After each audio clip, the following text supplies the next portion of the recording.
Hello everybody, I am Rebecca and I'm here today to do, guess what, another Top 5 Wednesday. And as you can see, I'm joined by Azula. She's hanging out with me again today because she likes to be in these videos too. As a reminder, as always, Top 5 Wednesday was created by Ginger Reads Laney, and I have a link to her channel as well as the Goodreads page down in the description below where you can always find it. Also down there are links to my Twitter, my blog, my Tumblr, and other things like that. Instagram I think might be down there, so check those out too if you want. You can follow me on Twitter, I'll follow you back. We can have awesome chats about books. And other things too, because why not? I like things. So, today's Top 5 Wednesday topic is Top 5 Character Arcs or Character Development. And we'll go ahead and get started.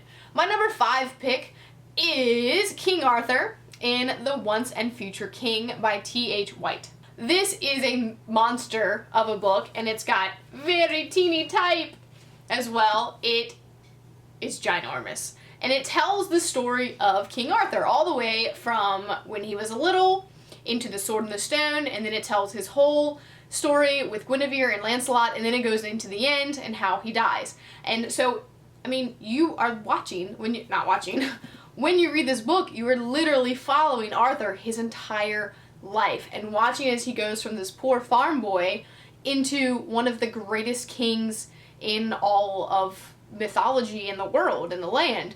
So it's a really cool book to read, and yeah, it's pretty thick, like I said, but it's worth it because of the characters and the story. I love the story of King Arthur. It's one of my all-time favorites. I love British folk tales and myths. I love Robin Hood as well, so this was kind of right up my alley. My number 4 pick is Richard from Neverwhere by Neil Gaiman.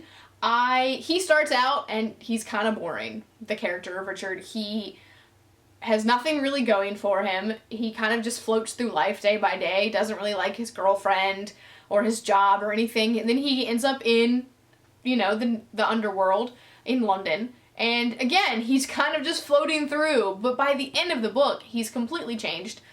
His wants, his dreams, his desires, and who he is are different than they were in the beginning of the book, and I think that's a really great character development, character arc there, because he's changed by the end of the book. The actions of the book have encouraged him to change, and that is really good writing and good character development, and so I had to include them here. Number 3 for me this week is Amy and Nick Dunn from Gone Girl. And because basically I hated both of them as I read the book, and yet I couldn't figure out which one I hated more, and I loved watching them grow and learn more about one another and me hate them even more. So it was a negative change, but I still really liked it and I thought it was really intriguing. So they're my number 3 pick. I figure I'd just count them together because they kind of are.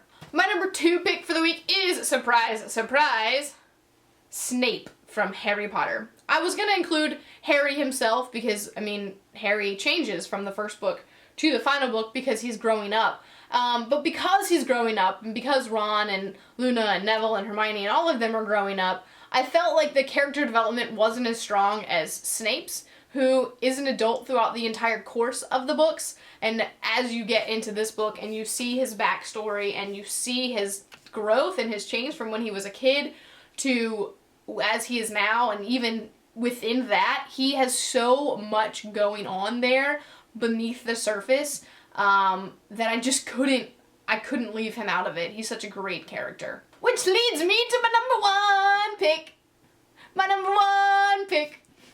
And my number 1 pick for the week is Arya Stark from The Song of Ice and Fire or Game of Thrones, whichever one you really want to call it. I call it both. I kind of interchange them.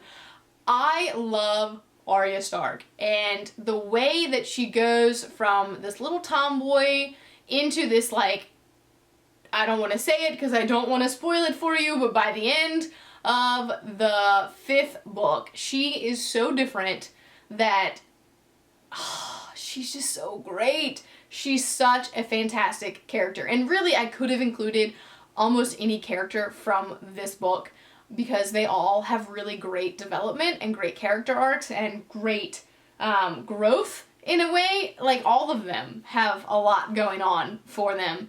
And as you see the events in Westeros unfold, all of them are affected by it. But I felt that Arya was the strongest and the most unique. And so I had to pick Arya Stark. She's my number one for the week. Well, that's it for my Top 5 Wednesday for this week. Check me out next week for yet another Top 5 Wednesday, and every week after that. But you can also check out my other videos that pop up here and there throughout the week. So I hope you have enjoyed it. Let me know who your top 5 character arcs are. Because yeah, that's what we're doing this week. That's what we're chatting about.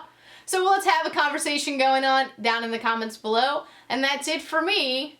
I'll see you next time.